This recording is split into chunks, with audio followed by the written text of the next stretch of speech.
Abbiamo aperto anche 4 posti letto con le caratteristiche della bassa intensità di cura presso l'ospedale di Agordo, ovviamente per ampliare la disponibilità nel territorio per malati appunto con questa caratteristica di bassa intensità di malattia. L'ospedale di comunità di Agordo va così ad aggiungersi a quelli di Alano di Piave e di Feltre al padiglione Gaggia. Questa è la mappa aggiornata dell'assistenza nel territorio dell'Ulsuno Dolomiti, dove è scattata la fase 3 del piano regionale di sanità pubblica per quanto riguarda le degenze di bassa e media intensità. Ancora sotto controllo, va detto, le terapie intensive. Il nodo in questi giorni tra le Dolomiti è proprio questo, la gestione di casi non gravi ma che incidono sull'assistenza ospedaliera, spesso anziani che non possono essere seguiti a domicilio o nelle case di riposo. Chiaro che nel Bellunese, visto il territorio ampio e l'alto indice di vecchiaia, la questione sia prioritaria.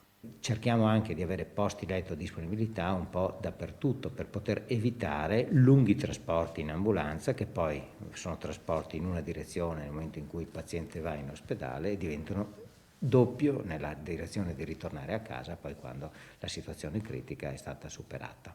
L'obiettivo dell'ULS 1 a questo punto è quello di decentrare il più possibile l'assistenza così da non gravare sugli ospedali e quindi sulla loro attività ordinaria, uno sforzo organizzativo necessario che risponde a una precisa filosofia. La semplice positività e la presenza di una sintomatologia bassa, lieve, deve continuare ad essere gestita a livello di abitazione per quelli che hanno la fortuna di avere una famiglia e nelle case di riposo per quanto riguarda gli utenti che hanno come residenza la casa di riposo. Ecco, quindi di limitare l'accesso agli ospedali ai malati che ne hanno veramente bisogno.